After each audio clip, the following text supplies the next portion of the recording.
এক গ্রামে এক গরিব কৃষক বাস করত। সে অনেক পরিশ্রম করেও তার ভাগ্য ফেরাতে পারছিল না। একদিন বাজার থেকে সে একটি হাঁস কিনে আনল।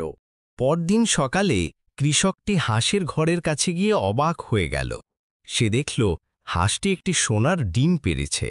কৃষক প্রথমে নিজের চোখে বিশ্বাস করতে পারছিল না, কিন্তু পরে বুঝতে পারল যে এটি সত্যি খাঁটি সোনার ডিম। সেই ডিম বাজারে বিক্রি করে কৃষক অনেক টাকা পেল। এরপর থেকে হাঁসটি প্রতিদিন একটি করে সোনার ডিম পাড়তে লাগল। অল্প সময়ের মধ্যেই কৃষক অনেক ধনী হয়ে গেল এবং তার স্ত্রী সন্তানদের নিয়ে সুখে শান্তিতে দিন কাটাতে লাগল।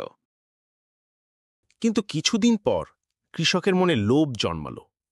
সে ভাবল, হাঁসটি প্রতিদিন মাত্র একটি করে সোনার ডিম দেয়। এর পেটের ভিতরে নিশ্চয়ই অনেকগুলো সোনার ডিম জমা হয়ে আছে। আমি যদি একবারে সব ডিম পেয়ে যাই, তাহলে আমি এই দেশের সবচেয়ে ধনী ব্যক্তি হয়ে যাব। লোভের বশবর্তী হয়ে কৃষক ও তার স্ত্রী বুদ্ধি করে হাঁসটির পেট কেটে সব ডিম একসাথে বের করার সিদ্ধান্ত নিল। কিন্তু হাঁসটিকে মেরে পেট কাটার পর তারা অবাক হয়ে দেখল যে তার পেটে আর কোনো ডিমই নেই।